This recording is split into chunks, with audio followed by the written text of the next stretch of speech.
Do you think Gary's going to be the guy that gets those minutes when Andre has those rest nights? Yeah, really good chance of it. The way he played last night, what he provides defensively and athletically. So I think every night's going to be a little different based on matchups. That's the strength of our team is our depth, I think, and obviously,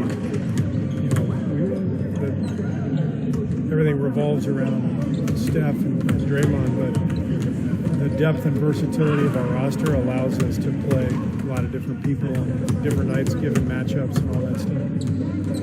I didn't follow up on this last night when you said this might have been Jordan's best defensive effort. How does that show up to you? Is that team concept, effort, all of the above. The scheme, staying in the scheme, defending without fouling, being physical. I thought, watching the tape on the plate, I thought it was his best game that he's ever played, from a total two-way standpoint. So he's really making strides defensively, which is huge for us and huge for him. So it's exciting. You guys have really stayed on him on the defensive end. Yeah. Is that rewarding to see it this quickly kind of taking the effect? He's been very coachable since he got here. His rookie year, he had to sort through a lot of things and figure out his whereabouts. And he had an eventful, difficult season, but it was a great learning experience for him. And as soon as the season ended, he went to work, and he hasn't stopped working, and that's a sign of a guy who's got a lot of good stuff ahead of him. You talked about Wiggins kind of easing into the season because of his training camp. Where do you think he's at right now? I think he's really coming around the last couple of games. He's kind of broken through, I think, from a conditioning standpoint. He's feeling good. He knocked down some huge shots in the second half for us last night, so looks like he's finding his rhythm too. But he's fitting in really well. We're putting him on some really difficult covers, and he's responding well. You talk about adding these high IQ guys, and some of your players have used the same terminology. How do you go about determining who's a high IQ guy when you're out in the free agency market or making moves when they haven't played for you? Yeah, you just have to watch a guy enough to see what kind of feel he has, and usually passing and putting is a good barometer for whether a guy knows how to play. Does he move the ball on, and does he make the cut at the right time when the defense shifts? If you can see a guy on tape doing those things, pretty good sign that he's a high IQ player. Are there any hard and fast numbers that you refer to in things like that? Not for me, but maybe the front office guys. I'm not sure. I don't know how much you've seen out there. There isn't much to see yet of their rookie of Giddy. Any impressive or him yet? Yeah, he's very impressive. He's a great passer, really good in transition, finding the open guy, creating an advantage. Very confident, good size, nice looking young player. Are you seeing the fans being back impacting anything? It's just more fun. The energy is great. Having the vibe in the building of real competition and a lot riding on it. The fans' emotions, you can hear their emotions, hear their gasp or their groans or cheers. It's just makes things feel right again. You do that. Do you feel like the aura with the group has come back a little more because you guys have started the way you have, because Steph continues to play the way that he has for 2 years now?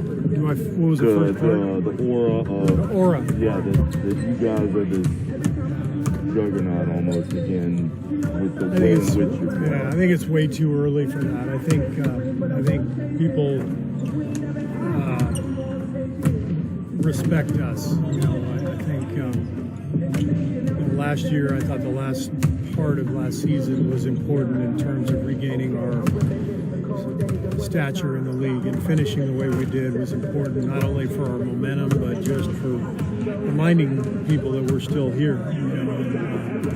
The way we've started is a continuation of that, and I think people are for sure respecting our team the way we've begun, but I wouldn't go too far, at this stage. We've just had a nice start. So beyond that, I don't want to say too much. You guys have a lot of history with this team in this arena. I mean, what sticks out in your mind from some of those previous matchups? Clay's game, and the KD return. Those are the two games that will always stand out in my mind coming into this building. Clay's game 6 and then returning KD's first game back. Those were two of the most intense atmospheres. The Clay game was one of the most incredible individual performances I've ever seen. And Kevin's return here was just really emotional. What do you make of where both teams have gone since kind of those days? I mean, you both have kind of gone through rebuilding phases here. Yeah, everybody has to follow their own path and based on circumstances. And, I've known Sam Presti for a long time. He is as sharp as they come. And I think he assessed where they were a couple of years ago and made the Westbrook trade and decided this was the best path to really load up on draft picks and kind of start from scratch. And I admire the guts that it takes to do that. And I personally think, if you're in a situation like they were in, it's the right path, but it's not an easy one. And they've got a million picks and they've got, really good organization, good leadership. And, where they go from here will be determined, but they're in good hands with Sam. That 40-footer doesn't make your list here. Wow, that's what an insult to Steph, or maybe a compliment. Yeah. But yeah, that has to be on the list too. So thanks for reminding me. Kuminga not on the trip. No, he went back. But he's still well, you expect him to be a full participant in your first practice Yeah. for the homestand. Yes, I think. Evaluate on Friday. Reevaluate Friday. Gotcha. Thank you, Raymond. Loon hasn't played a ton of minutes this year, in a 16, 17-minute range. Is that about where you want him, or is it like you were talking on some other stuff, it'll fluctuate with matchups and situations? It just depends on matchups, but it's. I think that's probably in range of where he'll be. We've always played Draymond at the 5 quite a bit here, and we have the capability now of going small with either Belly or Otto or Juan next to Draymond. And Loon is a crucial part of our team. Just the defense, the toughness, the size, the screening, the ability to match up with the bigger centers in the league.